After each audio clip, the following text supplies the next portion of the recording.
你相信神嘅愛係完全無條件嘅嗎？好多人覺得神係無條件咁愛我哋，但聖經話我哋知，神嘅應許入面，其實藏住一份深邃嘅智慧，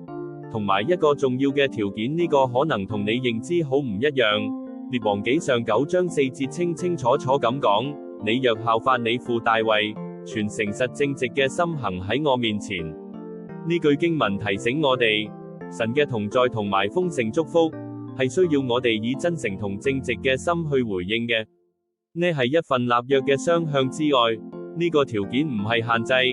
而係神愛我哋嘅最高表現，溫柔引導我哋活出最豐盛嘅生命。當我哋真心跟從佢，佢就會使我哋嘅生命堅定不移，賜予超乎想象嘅平安同喜樂。記住，神一直喺度，用佢無盡嘅愛等緊我哋，只要願意回應佢嘅召喚，佢就必與我哋同在。